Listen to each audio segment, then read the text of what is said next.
القناة الأول اللي سويته مدى يشرح تطور الأشياء، هواية أشياء تطورت وهواية معلومات تعلمنا خلال هاي الفترة اللي راحت. فهذا دليل القناة اليوم يشرح الوضع هسه.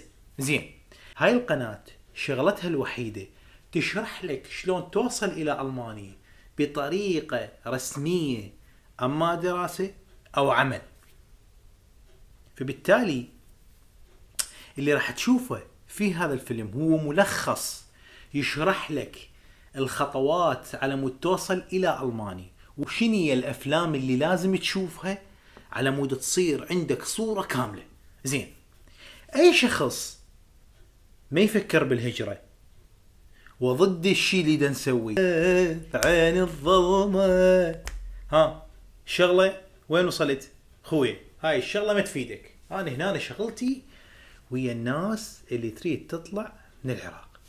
انت تريد تبقى وتشوف هل يعني اشرق وكذا ويخبل، فشغلتك مو يمي. هسه نجي على اول فئة من الناس. هسه انت دخلت للقناة وما عندك اي شهادة، ما عندك اي شهادة، يعني تقول خريج بس تعرف تقرأ وتكتب يعني على الاقل، بس ما عندك شهادة، تقول انا ما مخلص. فانصحك تشوف هذا الفيلم اللي راح اخليك اياه هنا، اللي هو الهجرة الشرعية الى المانيا بدون شهادة. هسه هاي الفئة خلصنا منها. سنجي على الفئة الثانية والثالثة الى اخره. الفئة اللي راح احكي عنها الناس اللي صف سادس او اول كلية بعدهم ما متخرجين. ذول الفئة تعال اسمع من عندي الشرح التفصيلي شلون توصل الى المانيا. زين، اولا انت عندك خيارين، اما دراسة تدريب مهني او دراسة جامعة. هسه تقول لي اريد اروح شغل، اقول لك ما يصير تروح شغل، ما تقدر تروح شغل. ليش؟ لان انت ما عندك شهادة السادس ما تأهلك انه تدخل الى المانيا وتعتبر انه انت عندك شهادة، لازم عندك اختصاص، لازم انت دارس كلية الى اخره. فبالتالي انت اما تروح تدرس تدريب مهني او تروح تدرس جامعة. واضحة العملية؟ زين، تقول لي والله انا اريد اروح ادرس تدريب مهني. اذا اردت تدريب مهني او جامعة انت مطالب انه تدرس لغة. لازم اول شغلة ما تقدر اي شيء تسوي ولا تقدم ولا استاذ يصير اروح هناك ادرس لغة، لا ما يصير احصل قبول جامعي بدون لغة، لا ما يصير اروح تدريب مهني بدون لغة، لا ما يصير.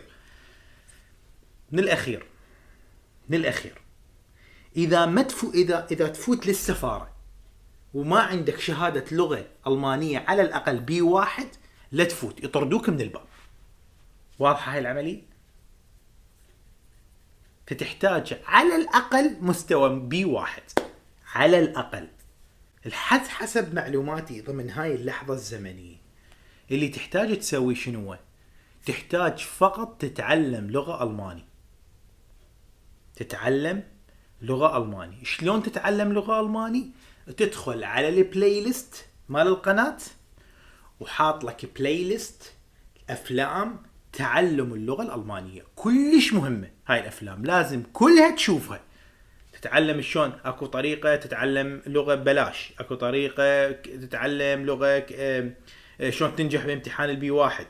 بعد ما تعلمت اللغة هسه جتي مرحلة انه تقدم على الأوسبيلدونغ. شلون تقدم على الأوسبيلدونغ؟ لازم تحضر الأوراق مالتك للتقديم على الأوسبيلدونغ هو التدريب المهني.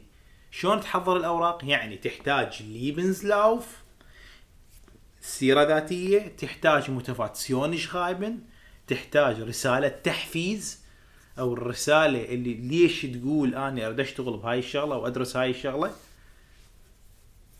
زائدا الشهادة مالتك السادس مترجمة للإنجليزي. زين، شلون تسوي هاي العملية وتفتهمها؟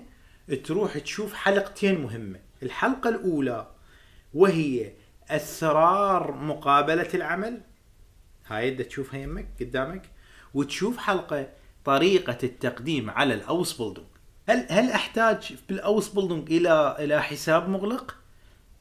95% ما تحتاج حساب مغلق ولا تحتاج فلوس، لأنه أنت من راح تحصل على مقعد أوس بولدونج هو براتب، وأحيانا يوفروا لك أيضا سكن. لهالسبب أنا أنصح الناس اللي ما عندها فلوس تروح تدريب مهني، لأن التدريب المهني ممكن تحصل به راتب شهري. طبعا هواي حلقات على التدريب المهني احنا راح اخليك اياها لازم تشوفها، مثلا انواع التدريب المهني، احسن 10 تدريب مهني، رواتب التدريب المهني الى اخره.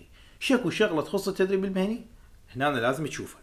من الحلقات المهمه اللي لازم تشوفها وهو كيف اصل الى الماني، ماذا بعد شهاده اللغه الالمانيه B1، خطوات التقديم على التدريب المهني من العراق. هاي لازم هم تشوفها على مود تعرف انت بالمقابله شنو تحكي شنو ما تحكي الى اخره. اكو شغله مهمه لازم نحكي عنها، انه التدريب المهني لطلاب الخريجين السادس العلمي يختلف عن السادس الادبي، لان السادس الادبي يعتبروهم هوب تشوله. فلهالسبب لازم تروح تشوف جماعه السادس الادبي لازم يروحون يشوفون افضل تدريب مهني لطلاب السادس الادبي، لانه هم ما يقدرون يدرسون كل الاختصاصات. تروح تشوف هذا الفيلم كلش مهم. زين، يجي واحد يقول لي استاذ اكو شركات وسيطه دا توفر كذا الى اخره. اي شيء يخص الشركات الوسيطه كل خبرتي حطيت لك اياه بهذا الفيلم اللي هو يحكي عن الشركات الوسيطه بشكل مختصر. فلا تسالني عن هذا السؤال.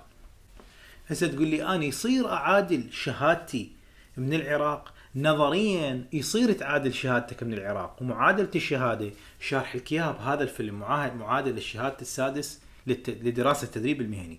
بس المشكله شنو؟ من تقدم اوراقك المدينه ما تقبل تعادل شهادتك، تقول لك الا تحصل لي تدريب مهني، يعني مقعد تدريب مهني في المانيا، او شركه على الاقل بالايميل تقول لك ايه احنا معجبين بيك وتعال نسوي وياك مقابله، نريد ان هذا. تفهمني شلون؟ فبالتالي اول خطوه تسويها مثل ما قلت لك هو تتعلم اللغه. على العموم شكو شغله تخص التدريب المهني راح اخلي اسوي بلاي ليست واخليها بالبلاي ليست، لانه انا شارح على بعض التدريبات المهنيه، يعني مثلا رعايه المسنين، مال مساعد مال اشعه الى اخره. زين، هسه نجي على جزء ثاني من الناس. اكو هوايه من الناس هم خريجين دبلوم معاهد. طبعا هسه عدا المجموعه الطبيه بعدين نجي عليه. هسه المعاهد اللي عدا المجموعه الطبيه اكو حلقه بالقناه شارح لك معادله شهاده الدبلوم والحرفيين في المانيا، يعني مو فقط الدبلوم، يعني حتى الحلاق النجار الحداد الى اخره. بس شنو لازم تجيب؟ ما يدل او ما يثبت انه انت دارس على الاقل او خبره 3 سنين على الاقل في هذا المجال. لازم تثبت ورقيا وترسل الاوراق والى اخره، يعني ترسل ويتشيكوها الى اخره وبعدين يردوا لك الجواب. هنا التفاصيل. زين، هسه نجي تقول لا والله انا اريد ادرس جامعه. حلو، تدرس جامعه، تباوع على هذا البلاي ليست شارح لك بيه التقديم على الجامعات، بيه كل شيء شارح لك شلون تقدم. بالتقديم على الجامعات تحتاج ايضا حساب مغلق. شنو الحساب المغلق؟ تروح تشوف هذا البلاي ليست مال الحساب المغلق بيه كل التفاصيل. هسه راح تيجي تقول لي زين انا اقدر اعرف شنو انواع الفيزا الالمانيه؟ اكو حلقه مسوي لك اياها اسمها انواع الفيزا الالمانيه. لازم تفوت، انا شارح لك على موقع السفاره، تدخل عليه وتشوف كل انواع الفيزا اللي راح يشرح لك كل الموضوع. هسه نجي على جامعه الكليات. جامعه الكليات عندك طريقين: لو تعادل شهادتك وتقدم على فيزا بحث عن عمل. هسه اول شغله معادله الشهاده. شلون تعادل شهادتك؟ تعادل الشهاده اول شغله تسويها تشوف هل الجامعه مالتك معترف بها في المانيا، فتشوف هذا الفيلم هل الشهاده العراقيه معترف بها. اذا لقيتها موجوده، مجرد تلقى الجامعه مالتك مو الا تلقى الاختصاص، خلاص قابله للمعادله. هو مو معادله، هي تقييم، يعني يقول لك هذا الانسان فعلا دارس جامعه في هاي الجامعه، فعلا هاي الجامعه موجوده، مو معادله، على مود نكون دقيقين بالوصف. اذا ما لقيت الجامعة مالتك فلازم تبعث ايميل للزاب، للشركة المسؤولة، للمنظمة المسؤولة عن المعادلة، وتسألهم على جامعتك. راح يجاوبوك بالتفصيل.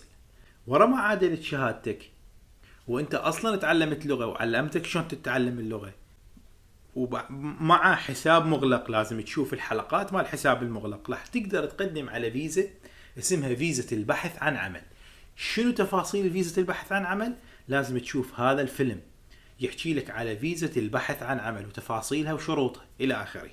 اهم تفصيلة في فيزا البحث عن عمل لازم تشوف هذا الفيلم اللي انا شارح لك بيه تجربتين عن 2 عراقيين قدروا يشتغلون بشهادتهم العراقية، واحد مهندس اتصالات او برمجة والثاني مهندس مدني، بس تجاربهم كلش مهمة لازم تشوفها بهذا الفيلم. يعني على مود تقدر توصل ألمانيا تحتاج ايضا انه انت تقدم على العمل من العراق، لازم عندك على الاقل شهادة لغة، على الاقل B1. طبعا اني انصح كل الناس اذا بيك تدرس للB2 كلش افضل، يعني هذا رأسا يرفع نسبة قبولك. خلينا نقول اذا كانت 60 بالB1 راح يرفعها ل 80%، لانه من يشوفوك دارس B2 راح تقدر تحصل فرصة عمل او مقعد دراسي الى اخره. بعدين شو تقول لي؟ تقول لي والله انا خريج بكالوريوس اريد ادرس ماجستير. شو راح اقول لك؟ راح اقول لك بنفس الاسلوب وبنفس الطريقة اللي جماعة السادس يقدمون على البكالوريوس، نفس الطريقة ونفس الافلام تقدم بيها على الماجستير. وهسه نجي على فئة كلش مهمة، وهي فئة المجموعة الطبية. من أقول فئة المجموعة الطبية يعني أطباء، صيادلة، معدات طبية، تخدير، أشعة إلى آخره. شكو شيء ممرض، شكو شيء يخص المجموعة الطبية، الشيء الوحيد اللي تقدر تسويه هو تجيب شهادة اللغة البي2 وبعدين تروح الألمانية وتسوي المعادلة مالتك. أو أنت وبالعراق عندك شهادة B2 تقدم على شغل باختصاصك. أنا أعرف هواية قصص لكن مو عراقيين، يعني من بلده عنده شهادة B2 هو ممرض يقدم على تمريض. شو يقولوا له؟ يقولوا له أوكي بس أنت ما تقدر تشتغل رأسا ممرض، مثلا لازم تجي تدرس سنة عندنا بالمستشفى تمريض أو سبلدنج تدريب مهني على مود بعدين تشتغل ممرض. بالعراق وبعض الاختصاصات الطبية عندنا كلية مثل التمريض ما موجودة بألمانيا، كلية موجودة تدريب مهني 3 سنين. فبالتالي لهسه بقول لك انت اول خطوة تسويها B2 وتقدم على شغل باختصاصك، او تروح تقدم فيزا بالسفارة تقول لهم راح اروح لألمانيا وهناك ادور شغل او هناك اعادل شهادتي. طبعا اكو فيلم خاص لمعادلة المجموعة الطبية أنا شارح بكل التفاصيل أو التفاصيل اللي أنا أعرفها. أنا بالنهاية أريد أحكي لك شغلة، القناة ما بيها بس هاي الأفلام، القناة بيها هواية أفلام أنا حاكي بيها عن قصص وتجارب شخصية في ألمانيا. نصيحتي شوف كل الأفلام، لأنه أنا في كل فيلم حاكي تجربة معينة، في كل فيلم حاكي قصة معينة، لأنه على مود تصير عندك صورة كاملة شلون الناس تفكر. واحدة من الأفلام اللي أنا قلت بيها يعني راتبي 3500 وعفت العراق، ليش؟ كان عندي راتب. أو مثلا ألمانيا مو جنة، ليش ألمانيا مو جنة إلى آخره. أو مثلا حاول تشوف قصة هروبي من العراق شلون انهزمت أنا بالعراق، أو حاول تشوف قصة وصولي إلى ألمانيا. هاي التجارب كلش مهمة تسمعها على مود تقدر تفتهم كل الصورة. أتمنى التوفيق للجميع، وحاول تدرس ألماني مثل ما أقول دائما هو حلك الوحيد. تحياتي.